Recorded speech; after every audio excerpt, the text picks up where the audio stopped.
it sure is ironic that she's up there. So, but if she didn't really know what was going on, right, which is what she's probably going to say later, oh, I had no idea what my husband and his associates were doing. We'll wait and see what that is. But I think it's pretty freaking ironic. Yeah. I have a totally different perspective on this.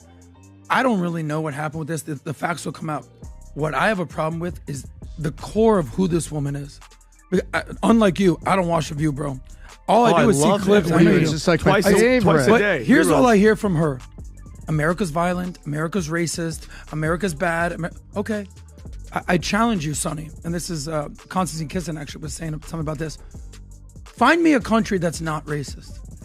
Find me a country anywhere in the world that wasn't founded on violence. Find me a country that is perfect. Find me a country that doesn't have any issues. So when you're comparing America to Utopia, yeah, we're going to look pretty bad. But if you compare America to literally every country on the history of the world, we're doing pretty damn good. Yeah. Welcome back to AllStarBuzz. Thank you for joining us. Before we start, don't forget to like this video and subscribe to the channel. It really helps us grow.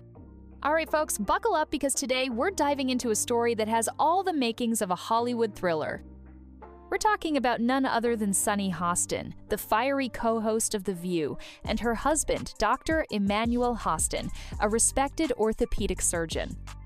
You may know Sunny for her sharp legal takes, her fierce commentary on politics and morality, but now she's not behind the bench. She's in the hot seat. The couple is caught up in what might be their biggest crisis yet, a massive RICO lawsuit. Yes, you heard that right, RICO. I mean, we know that, only about 31% of Americans trust our healthcare system. We have a terrible healthcare system. And, doctors suffer because of big corporations as well. Doctors that want to do good, like my husband, operates on someone even though they don't have insurance and then has to sue health insurance companies to get paid for the work that he's been trained his whole life to do. So there are a lot of problems with it. But the notion that we are in a violent country, this country was built on violence. We're a very violent country. The kind of lawsuit normally reserved for mob bosses, crime syndicates, and corrupt organizations. But this time, it's not the mafia under fire, it's a media personality and a surgeon who were once seen as the picture of success. The accusations? Devastating. The fallout? Potentially fatal financially and reputationally. As details emerge, it seems the very foundation of their high-profile life is cracking under pressure. For Sunny and Emmanuel Hostin, the spotlight has never burned brighter, more unforgiving. So, what went wrong? How did two public figures land in such deep waters? Let's start peeling back the layers. I mean, Pat, you're married. Tom, you're married. If your husband's doing something, if he's allegedly doing something like this, you guys would know if your wives were up to some nefarious stuff. Let's just not forget who she is. She's been, for years, lecturing America about morality, inequality, systemic failures, and look at her track record. How many times has she had to go on in the past 2 months and look at the camera and do a legal apology for all the stuff that she said on the show? And then she also, on Trump's win, calling the loss because of uneducated white women that Trump won. We have to know that.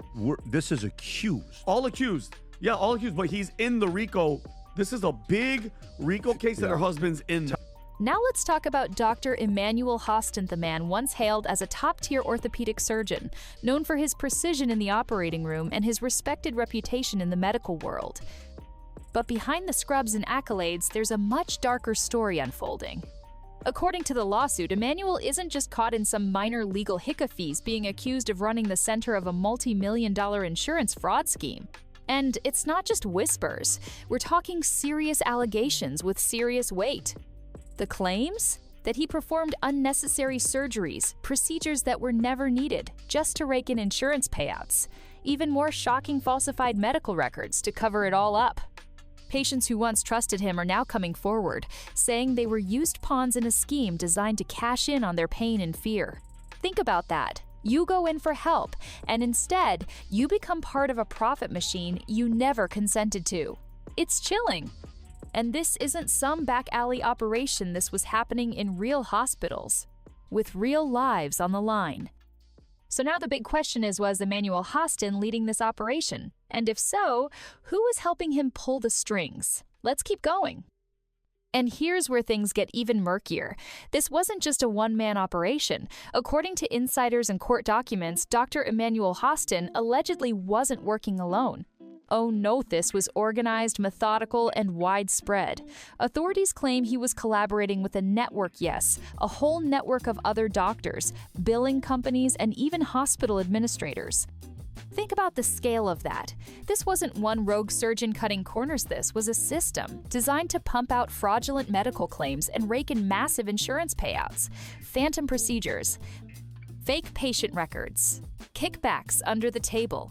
It's the kind of stuff you'd expect in a gritty crime drama, not in the pristine corridors of modern medicine. And the connections ran deep. The allegations suggest layers of cooperation, people looking the other way, people doctoring the numbers, people cashing in. The entire operation allegedly relied on everyone playing their part, while the patients, the people most in need, were exploited for financial gain. The deeper this goes, the more it looks like the blueprint of a white-collar crime ring. But with Emmanuel at the center, the question is, how much did Sunny Hostin know? Was she truly in the dark, or just too close to the fire? Now, here's where the irony hits like a freight train. Sunny Hostiniers. That's Sunny Hostin, the former federal prosecutor, the co-host of The View, the woman who's made a career out of calling out corruption, injustice, and moral failure, now finds herself entangled in one of the biggest scandals of her life. For years, Sunny has been the voice of reason, the one grilling politicians, scolding celebrities, and holding America accountable for everything from racism to inequality to systemic failures. She's built her brand around morality, ethics, and unapologetic honesty. But now, the tables have turned. With her husband at the center of a criminal RICO case, Sunny is no longer just an observer, she's a central figure in the fallout. Critics aren't holding back either. They're calling out the blatant hypocrisy, how someone so quick to judge others might now have been ignoring chaos in her own home.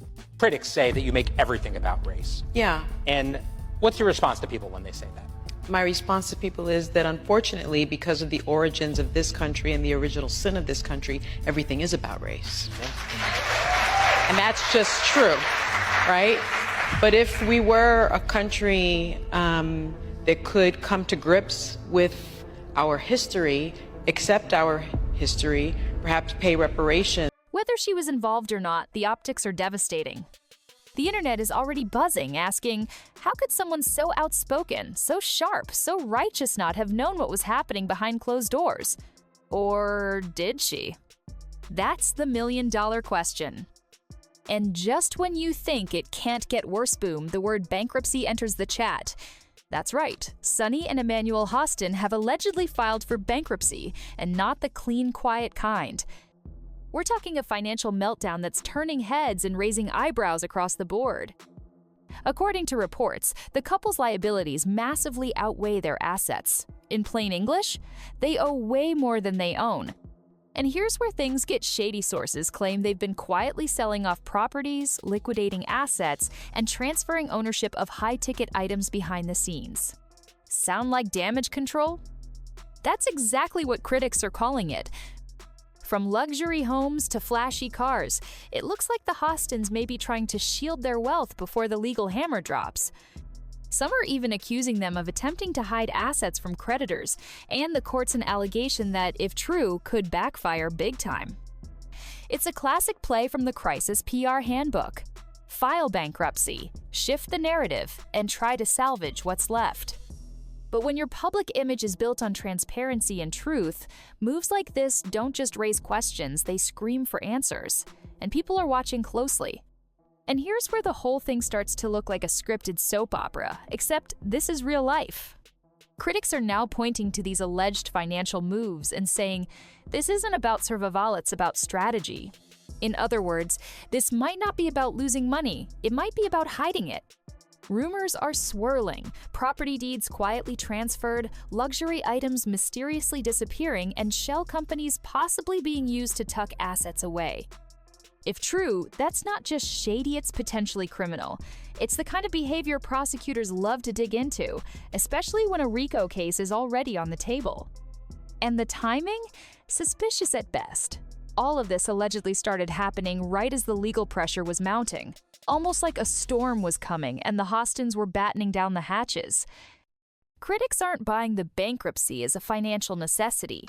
They're calling it a calculated move, a last-ditch effort to shield themselves before the lawsuits start landing in court. But if the goal was to keep things quiet, that ship has sailed. The media, the internet, and the public are now watching every move and they're not liking what they see. And of course, in today's world, if it's messy, it's trending, the internet has officially lost its mind over this scandal. Social media is exploding with memes, threads, and hashtags, with one in particular leading the charge, #hypocrisy Sunny. People are dragging Sunny Hostin for filth. The same woman who spent years passionately calling out America's flaws, racism, injustice, inequalities, now being accused of having a mess of her own right at home. One viral post put it bluntly: Sunny Hostin lectured us about morality while her own house was crumbling. Oof. The backlash isn't just loud, it's relentless. And it's not just the Twitter mob. Behind the scenes, sources say her co-hosts at The View are starting to distance themselves. Producers are allegedly rethinking her future on the show, questioning whether the scandal has tainted the very brand that made her a star. It's a classic case of the hunter becoming the hunted. Sunny, once the sharp-tongued moral compass of daytime television, is now the one being judged publicly, brutally, and without mercy. I have a personal legal note. I think the other one asking the question is dumber than Kamala, so she's a dummy. I watched her over the years. That is one dumb woman. Donald Trump, I want to thank you for personally telling so many lies and committing so many alleged crimes and providing us with material on a daily basis. You help us do our jobs, and I'm so appreciative. Because of people like you, a former prosecutor and legal expert. And in the court of public opinion, forgiveness isn't handed out easily. But perhaps the most deafening part of this whole scandal is Sunny's silence. Normally, Sunny Hostin is the first to speak, whether it's politics, social justice, or someone else's scandal. She's never shy. But now, with her husband at the center of a federal RICO case, and her own name swirling in controversies gone quiet, no statements, no tweets, no explanations, just crickets. And that silence is speaking volumes. Some are saying she's being smart letting the lawyers handle it. Others think it's damage control, but many believe it's something deeper, maybe even fear. Is she protecting herself from potential legal fallout? Or was she genuinely blindsided by what Emmanuel may have been doing behind the scenes?